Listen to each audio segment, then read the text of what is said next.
세계 7대 불가사의 중 하나인 마추픽추가 있는 남미의 페루. 스페인 침략자들을 피해 해발 2400m 산 꼭대기에 건설된 잉카 제국의 도시 마추픽추는 산 밑에서는 코빼기도 보이지 않는 데다가 1400년대에는 상상도 못했을 놀라운 기술력이 곳곳에서 발견된 세계 문화유산입니다. 당연히 페루를 찾는 관광객에겐 필수 코스가 될 수밖에 없는데 솔직히 이거 보려고 페루를 찾는다는 표현이 정확할 겁니다.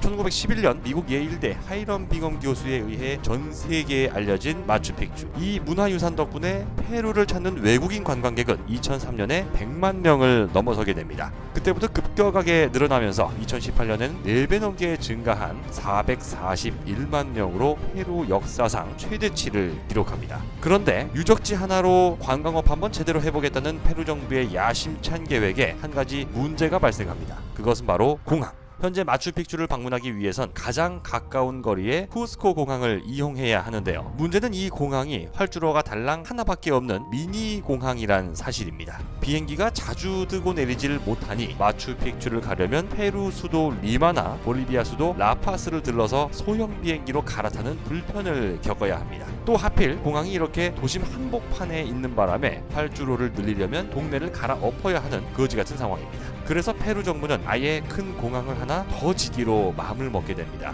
이왕지사 관광객이 빠르게 늘고 있으니 물 들어올 때 노를 젓자는 거죠. 리마와 라파스 외에도 중남미 각국에서 마추픽추로 한 방에 올 수 있는 여건을 만들겠다는 페루 정부의 야심찬 계획이 시작됩니다. 1인당 GDP 6,947달러로 세계 72위에 머물러 있는 페루. 경제 발전을 위해 팔걷어붙인 페루 정부는 우리나라 돈으로 5,800억 원을 들여 친체로 국제공항 설계와 건설을 맡아줄 나라를 물색하게 되는데 그들의 선택은 대한민국이었습니다. 미국이나 일본, 유럽 등 선진국을 제치고 대한민국이 이 프로젝트를 따낼 수 있었던 비결은 바로 전 세계인들을 깜짝 놀라게 한 인천국제공항이 있었기 때문입니다. 2001년 3월부터 시작된 인천국제공항의 역사는 말 그대로 기적이었습니다. 동북아시아의 끝 대한민국이란 코딱지만한 땅덩어리에 있는 주제에 세계에서 5번째로 많은 사람들이 이용하는 인천국제공항은 국제공항협의회 주관 세계공항 서비스 평가에서 12년 연속 1위를 차지한 바 있는 세계 최고 수준의 국제공항입니다. 워낙에 잘 지은 터라 기존 동북아시아의 거점 공항으로 자리 잡던 일본의 나리타 공항에 비해 환승과 쇼핑 등 편의성에서 압도적인 우위를 점하게 되고 승객 실어 나를 때마다 항공사로부터 뜯어내는 착륙료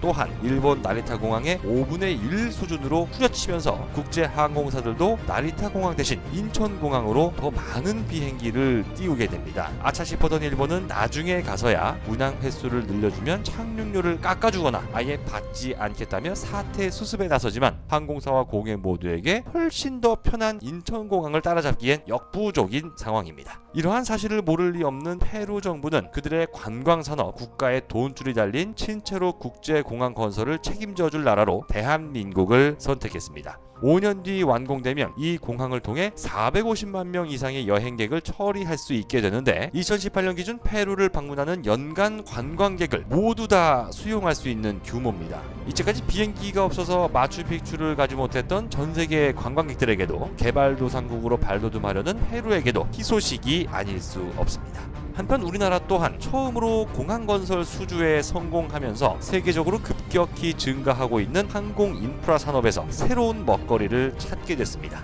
이따금씩 발생되는 각종 항공기 사고 소식이 해외 여행객들을 불안하게 할 때가 있지만 대한민국의 앞선 항공 서비스 기술이 세계로 퍼져나갈수록 77억 세계 인구는 편리하고 안전하게 하늘길을 이용할 수 있을 것으로 기대됩니다. 조만간 다른 영상을 통해 또다시 인사드리겠습니다. 궁금한 점에 대한 댓글은 언제든 환영합니다.